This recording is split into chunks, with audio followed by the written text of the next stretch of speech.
नमस्कार। राजस्थान की तमाम फटाफट खबरों में आपका स्वागत है। राजस्थान की खबरों के लिए आपसे निवेदन कि यदि आपने हमारे चैनल को सब्सक्राइब नहीं किया तो कृपया करके राजस्थान की खबरों के लिए आपके अपने चैनल को सब्सक्राइब कर लें, ताकि राजस्थान की हर खबर से रहें आप रूबरू। तो क्या है आज की बड़ी खबर की ओर। 5 दोस्त घूमने निकले, एक को चोट लगी तो 3 अस्पताल चले गए, 2 की डूबने से मौत। जी हाँ, आए दिन ऐसी खबर देखने को मिलती है। बारिश के दिनों में कई जगह तालाब में पानी भर जाता है। बच्चे जो वहाँ घूमने निकलते हैं वो लापरवाही करके उसमें तैरने लगते हैं या कूदने लगते हैं। कूदने पर वहाँ हादसे होने की पूरी संभावना रहती है।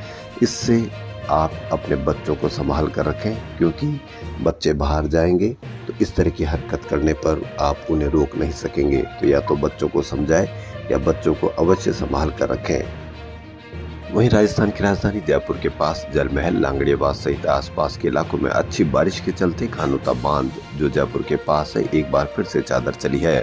पिछले साल भी इसी बांध पर चादर चली थी। वर्ष 2002 में इसके निर्माण के बाद से ये लगातार दूसरा मौका है जब बांध पर चादर चली है। पुलिस महकमे में काम में लापरवाही करने वाले 7 IPS सहित 35 अफसरों को DGP चेतावनी व सलाह लेटर दे चुके हैं। कुछ की विजिलेंस में जांच चल रही है। DGP UR साहू ने ये लेटर विजिलेंस जांच के बाद जारी किए हैं। साहू ने बताया कि उनके कार्यभार संभालने के बाद कई लोगों के बारे में शिकायतें मिली है, जिनकी विजिलेंस विंग से जांच करवाई तो करीब 7 IPS, 15 RPS और 1 दर्जन से ज्यादा इंस्पेक्टर के काम में लापरवाही सामने आई है। ऐसे में सभी अफसरों को चेतावनी व सलाह पत्र दिए गए हैं। DGP को मिलने वाली शिकायतों की विजिलेंस विंग से जांच करवाई जा रही है। कुछ लोगों की गंभीर लापरवाही सामने आने पर उनके खिलाफ कार्रवाई भी की गई है। इसके लिए करीब 35 अफसर वह हैं जिनकी लापरवाही सजा योग्य नहीं थी। हरियाली तीज के मौके पर 7 अगस्त को शिक्षा एवं पंचायती राज विभाग पूरे राजस्थान में बृहद स्तर पर वृक्षारोपण कार्यक्रम आयोजित करेगा। इस दिन एक साथ एक ही समय में प्रदेशवासियों की ओर से पौधरोपण किया जाएगा। पौधे लगाने के बाद सभी को पौधों की फोटो जियो टैगिंग के साथ ऐप पर अपलोड करनी है। सभी पौधों की ऑनलाइन ऐप के माध्यम से सघन मॉनिटरिंग भी की जाएगी। इन पौधों की देखभाल करने के लिए हर साल फिर इनका जन्मदिन भी मनाया जाएगा। शिक्षा एवं पंचायती राज मंत्री मदन दिलावर ने बताया कि सरकार ने सघन पौधारोपण को देखते हुए प्रत्येक राजकीय कार्यालय परिसर, खेल मैदान में पौधारोपण के निर्देश दिए हैं। इनमें विद्यार्थियों को 5 पौधे, AC वालों को 50, पेट्रोल पंप मालिक और गैस एजेंसी संचालक को 300 पौधे लगाने होंगे। महिला अपराधों से जुड़े मामलों में जब से IPC की धारा 354 की जमानत से गैर जमानती किया गया, तब से राजस्थान में दर्ज केसों की संख्या अप्रत्याशित रूप से बढ़ रही है। लज्जा भंग करने के इरादे से हमले की धारा वर्ष 2012 तक जमानती थी। तब 2007 से 2012 तक कुल 14,620 मामले दर्ज हुए थे। हर साल औसतन 2300 से 2400 मामले होते थे। वर्ष 2012 में निर्भया केस के बाद धारा 354 को गैर जमानती किया गया। इसके बाद वर्ष 2013 में ही 4,829 केस दर्ज हो गए। साल दर साल केस बढ़ते गए और 2023 में तो इनकी संख्या 12,381 पहुंच गई। इनमें लगभग 42% मामले पुलिस जांच में झूठे पाए गए। जमीनों के झगड़ों में ज्यादातर दोनों पक्षों की ओर से 354 के आरोप में मुकदमे किए जा रहे हैं। राजस्थान में रविवार को कई इलाकों में बारिश का दौर जारी रहा। अजमेर, कोटा, चित्तौड़गढ़, उदयपुर, बाड़मेर, डूंगरपुर सहित कई जिलों में मध्यम से तेज बारिश हुई। सोमवार को मौसम विभाग ने 6 जिलों में बारिश का येलो अलर्ट और 5 जिलों में ऑरेंज अलर्ट जारी किया है। इसके बाद मानसून के कमजोर पड़ने की संभावना है। उधर राजस्थान में मानसून सीजन आधे से अधिक बीत गया। जल संसाधन विभाग के आंकड़ों के अनुसार राजस्थान के 10 संभागों में से अब तक 7 में सामान्य से अधिक और 3 में सामान्य से कम बारिश दर्ज हुई है।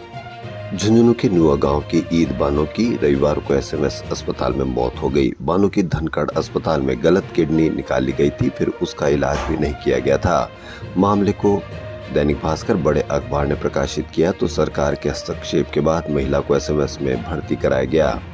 बानो का SMS में 76 दिन तक इलाज चला, लेकिन गलत किडनी निकालने और एक अन्य किडनी के खराब होने की वजह से तबीयत ठीक नहीं हो सकी। झुंझुनू के धनखड़ हॉस्पिटल में डॉक्टर संजय धनखड़ को बानो की सर्जरी की थी और खराब किडनी की जगह बाईं ओर की सही किडनी निकाल दी थी। जांच में सामने आया था कि किडनी का ऑपरेशन करते वक्त वहां नेफ्रोलॉजिस्ट या यूरोलॉजिस्ट भी मौजूद होना चाहिए था। इसके साथ ही डॉक्टरों को किडनी निकालने के बाद बायोप्सी करवानी चाहिए थी, लेकिन नहीं करवाई गई। जांच में डॉक्टर धनखड़ को दोषी पाया गया और उसका लाइसेंस कैंसिल कर उसे गिरफ्तार कर लिया गया था। ऐसा पहली बार होगा जब RUHS का कोई VC अब अपने घर पर फीस लेकर मरीजों को इलाज दे सकेंगे। हाल ही में RUHS बोर्ड ऑफ डायरेक्टर की बैठक में यह निर्णय लिया गया। RUHS के कार्यवाहक VC डॉक्टर धनंजय अग्रवाल की अध्यक्षता में हुई बैठक में VC के लिए नॉन प्रैक्टिसिंग अलाउंसिंग देने का प्रस्ताव रखा गया और सरकार को भेजा गया, लेकिन सरकार की ओर से कोई जवाब नहीं आया। ऐसे में बॉम ने विश्वविद्यालय की फैकल्टी पर पूर्व में लागू नियम का तर्क देते हुए VC के लिए भी ऑप्शनल NPI या प्रैक्टिस की सुविधा कर दी है। लहरिया उत्सव को 300 से भी ज्यादा महिलाओं ने अपने हिडन टैलेंट से मंच पर साकार किया। मौका था शिल्पी फाउंडेशन की ओर से रंग रंगीलो लहरियो आई सावन तीज उत्सव 2024 का, जहां शहर की महिलाओं ने डांस, रैंप वॉक और टैलेंट राउंड में हिस्सा लिया। एक होटल में आयोजित इस कार्यक्रम में पर्यावरण, वन, जलवायु परिवर्तन संवर्धन परिषद चेयरमैन राहुल द्विवेदी और पवन गोयल ने शिरकत करते पार्टिसिपेंट्स को मोटिवेट किया। फाउंडेशन डायरेक्टर शिल्पी अग्रवाल ने बताया कि राजस्थान संस्कृति को बढ़ाने और महिला सशक्तिकरण को मंच देने के लिए तीज उत्सव मनाया गया।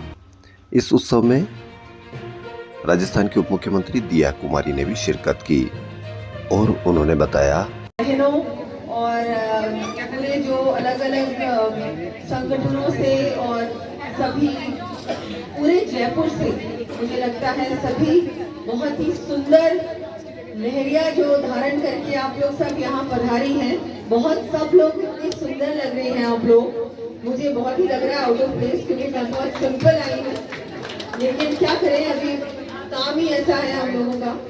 पर आप सबको मैं तीज की बहुत बहुत शुभकामनाएं देती हूँ, बहुत बहुत बधाई देती हूँ।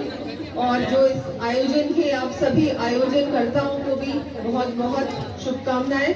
बहुत खुशी की बात है कि हमारे भारत का जो कल्चर है, जो हमारी संस्कृति है, इसको कायम रखने के लिए इस तरह के आयोजन करना बहुत जरूरी है। क्योंकि नई जनरेशन, बहुत सारे यंगर बहनें भी हैं, बहुत यंगर लेडीज हैं यहाँ पर, उनको भी ये चीज आगे की नेक्स्ट जनरेशन तक पहुँचाने का काम आप कर रहे हैं। बहुत बड़ा हम सबके ऊपर जिम्मेदारी है कि हम सब मिलकर हमारे कल्चर को, हमारे त्योहारों को, हमारी नेक्स्ट जनरेशन को सिखाए भी कि कैसे बनाना चाहिए, क्या करते हैं, कैसे करते हैं, कब करते हैं। ये चीज जो है ये बहुत बड़ी एक लेगेसी है, ये हेरिटेज है हमारा, जो लिविंग हेरिटेज होता है वो ये। तो इसको आगे बढ़ाने का काम आप लोग कर रहे हैं, इसके लिए मैं धन्यवाद देती हूँ आपको। कि हम लोग तो एक जिम्मेदारी हमारी है, चलो मेरे पास कोई डिपार्टमेंट होगा इस वजह से मैं इसको आगे बढ़ा रही हूँ या और किसी वजह से, लेकिन आप लोग अपने आप अपने मन से इसको आगे बढ़ा रहे हैं, इनको जिंदा रखने का काम आप लोग कर रहे हैं। इसके लिए पूरे सभी महिलाओं का, सभी बहनों का मैं बहुत बहुत धन्यवाद देती हूँ, अप्रिशिएट करती हूँ मैं कि आप लोग ये कर रहे हैं। और आपके साथ जितने भी पुरुष हैं उनको भी, क्योंकि जो मुझे लगता है उनकी आवश्यकता बहुत होती है इन आयोजनों में।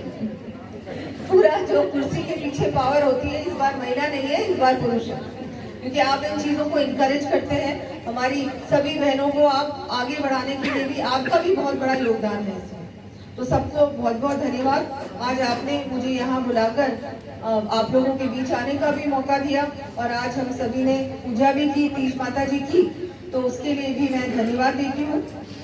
7 तारीख को तीज है, 8 को भी है, हरियाली तीज है। इस तीज के अवसर पर एक बार एक निवेदन और करूंगी कि पूरे राजस्थान भर में राजस्थान सरकार एक पेड़ माँ के नाम कार्यक्रम भी कर रही है, क्योंकि पर्यावरण से जोड़ना, हमारे हर त्योहार को पर्यावरण से भी जोड़ने की आवश्यकता है। जितनी जरूरत हमारे कल्चर को, हमारी संस्कृति को बचाने की है, उतनी ही जरूरत हमारे पर्यावरण को भी बचाने की, उसका संरक्षण करने की है। राजस्थान की राजधानी जयपुर के JLN मार्ग पर रविवार तड़के 4 बजे जवाहर सर्किट की ओर से जा रही SUV कार ने कावड़ ले जा रहे युवक को टक्कर मार दी। टक्कर इतनी तेज थी कि युवक उछलकर कार के बोनट पर गिर गया। उसके बाद भी उसने कार नहीं रोकी। युवक के नीचे गिरने के बाद चालक उसे करीब 50 फीट तक घसीटता हुआ ले गया।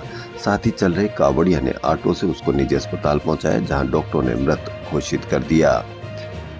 कावड़िया ले जाने वाला गरीब परिवार का बेटा चला गया। वह उसके वृद्ध माता पिता का सहारा था, इसलिए सरकार परिवार को उचित आर्थिक सहायता दे। पुलिस अधिकारियों ने परिवार को हर संभव सहायता का आश्वासन दिया। इसके बाद शव वाहन को चाकसू के लिए रवाना किया गया। कावड़िया सेना ने सरकार से मृतक के परिजनों को मुआवजा देने की मांग की है। राष्ट्रीय आयुर्वेद संस्थान मानद विश्वविद्यालय के शरीर रचना विभाग की ओर से अंगदान जागरूकता सप्ताह के तहत विभिन्न गतिविधियों का आयोजन हुआ। जयपुर के समाज में राष्ट्रीय आयुर्वेद संस्थान के चिकित्सकों, शिक्षकों एवं विद्यार्थियों से अंगदान जन जागरूकता रैली निकाली गई। कुलपति प्रोफेसर संजीव शर्मा ने कहा कि अंग से हम कई जीवन को बचा सकते हैं। नगर निगम ग्रेटर सोमवार दोपहर 3 बजे से मानसरोवर के मोहाना रोड के अभिनंदन बैंक्वेट हॉल में हरियाली तीज महोत्सव मनाएगा। गुलाबी लहरिया थीम पर महोत्सव में तीज का झूला, घेवर, तीज की सवारी और पूजन के साथ घूमर भी होगा। इसमें सबसे बड़े घेवर का वर्ल्ड रिकॉर्ड भी बनाया जाएगा। नगर निगम ग्रेटर महापौर डॉक्टर सौम्या गुर्जर ने बताया कि ग्रेटर निगम शहर की सैकड़ों महिलाओं और विभिन्न महिला संगठनों के साथ फिर तीज उत्सव मनाया जा रहा है। पिछले साल भी निगम ने तीज उत्सव मनाया था। राजस्थान की खबरों में फिलहाल इतना ही। यदि आपको राजस्थान की खबरें पसंद आ रही है तो आपके अपने चैनल को सब्सक्राइब करना ना भूलें। धन्यवाद।